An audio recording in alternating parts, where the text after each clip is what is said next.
Hammaga salom do'stlar. 27-fevral kuni Monsterverse olamiga tegishli bo'lgan Monarch serialining ikkinchi mavsumi chiqishini ko'pchilik biladi.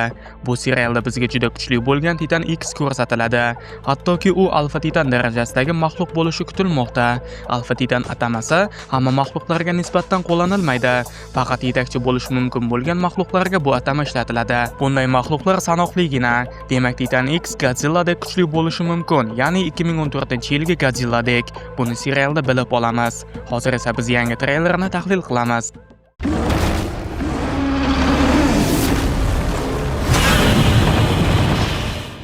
Bu sahnaga e'tibor bersangiz, Godzilla jangga tayyorlanyapti. Katta ehtimol bilan bu tomondan Titan X Godzilla tomon kelyapti. Bu joyda aynan Godzilla va Titan X to'qnashadi. Menimcha bu voqealar serialning boshlang'ich 2-3 qismlarida bo'lishi mumkin. Sababi mana bu sahnada Titan X suvga sho'ng'ib qochyapti. Treylerda aytilishicha, suvda Titan X dan kuchli bironta maxluq yo'q. Shunday ekan, Tokiodagi jangda Godzilla ustunlik qilgan bo'lsa ham, suvda Godzilla uni yenga olmasligi mumkin. Sababi bu vaqtda Godzilla 2014-yil chiqqan Godzilla filmidagi holatida bo'lgan. Yana Titan X'ning paypastagi ishlari ko'pligi sababli u juda tez suzadi va uni Godzilla yeta olmasligi ehtimoli katta. Titan X shundan keyin Kongning yoniga yo'l olgan bo'lishi mumkin. Sababi bu vaqtda Kong o'z orolida edi.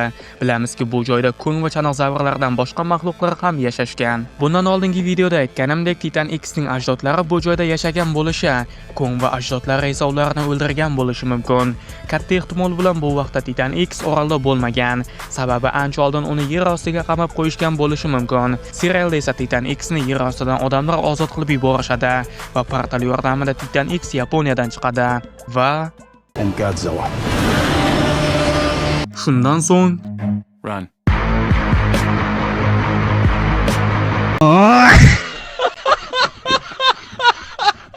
shu ketishda Titan X Kongning yoniga yetib oladi.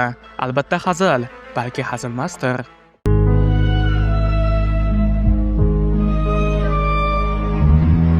Bu sahnada odamlar ham Kongning yoniga kelishyapti. Kongning shaxsiy filmida bizga ko'rsatilgan ko'plab chiroyli joylar va albatta dahshatli joylar ham serialda yana ko'rsatiladi. Bu sahnada Kongning ajdodlarining suyaklarini ko'rishimiz mumkin, xuddi Kongning filmidagidek.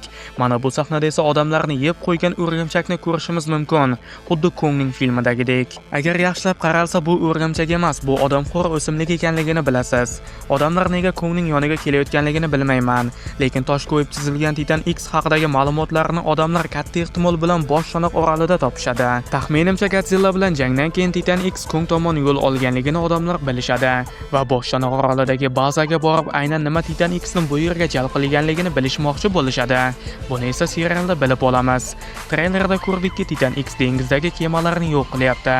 Odamlar ham albatta uni yo'q qilishga harakat qiladi, ammo eplay olishmaydi katta ehtimol bilan. Natijada Li Shouning o'zi kemada qochib qoladi. Bu sahnada Titan X Kongdan qochib ketayotgandek ko'ringan, lekin bunday bo'lmasligi mumkin, balki bo'lishi ham mumkin. Taxminimcha, Kongni Titan X bu vaqtda ko'rmagan, lekin odamlarning bazasini ko'rib qolgan va bu vaqtda odamlarga hujum qilmoqchi bo'lib ketyapti. Titan X ancha yillar oldin bu joyda yashaganini hisobga olsak, u o'z uyini himoya qilmoqchi. Titan X'ni ko'rgan Kong uni yetib oladi va u bilan jang qiladi. Bu joyda Kong va Titan X'ning jangidan zavq olishimiz aniq. Godzillaning ham bosh shanoq oroliga kelish haqidagi taxminim haqiqat bo'lib chiqsa, demak bu jangda Titan X omon qoladi. Lekin qanday? Balki Titan X Kongni bu jangda yutishi mumkin. Anig'ini bilmadim. Shuni bilaman, Godzilla bosh shanoq oroliga kechasi yetib keladi.